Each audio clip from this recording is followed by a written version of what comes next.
like to invite your attention now to the Word of God, to the Gospel of Mark, chapter 9, verse 23. Jesus said unto him, If thou canst believe, all things are possible to him that believeth. And now I wish to speak to you on this subject, making your believing a definite act of faith. How do you make your faith a definite act? How do you make your faith a single transaction?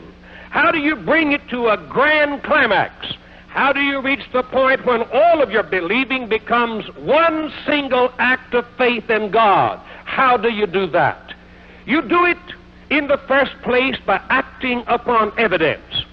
Faith will not act upon evidence unless it is clear, substantial evidence.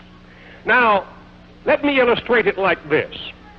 There was a man in rags and tatters who came to his bank. He walked in and he said to the first man he saw, "Take me to your president." The man looked him over and he thought to himself, well, why should I take this man to see the president of the bank? And the man was so adamant until he said, all right, I'll take you to him. So he brought him into the office of the great man himself. And the man reached into his pocket, pulled out a piece of paper and shook it in the president's face and said, I have come to get my $100.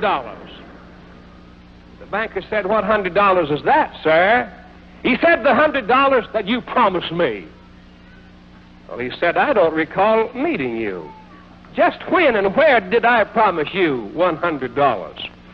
He said, mister, you told me once if I ever got in need and I came to your bank, you would lend me up to $100. The banker said, well, just what evidence do you have? He was playing along with the man. Just what evidence do you have that I did promise you this loan? The man said, this piece of paper. He said, let me see that. And it read, to whom it may concern, I will advance this man up to $100 when he gets in need. Signed, and that was the president's name. He kind of grinned sheepishly and said, well, I guess I do remember that. It's been a long time, hasn't it? So he called in his cashier and said, advance this man $100. Now, what caused him to do it? He did it because of the man's evidence. He had the man's name. He had his personal promise. What is the evidence for our positive faith in God tonight?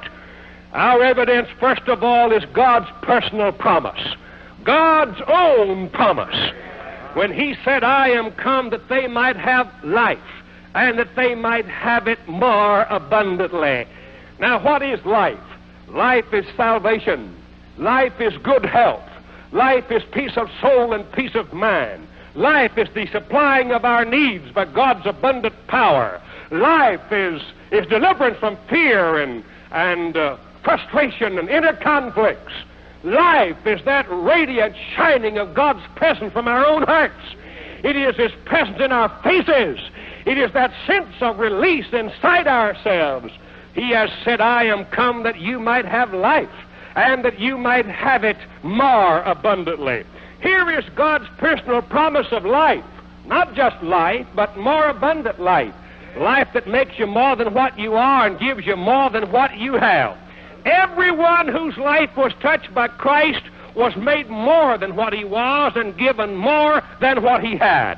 Jesus' religion, Christianity, is a replenishing, multiplying, increasing bundle of life itself. It is life bursting and overflowing from God's heart.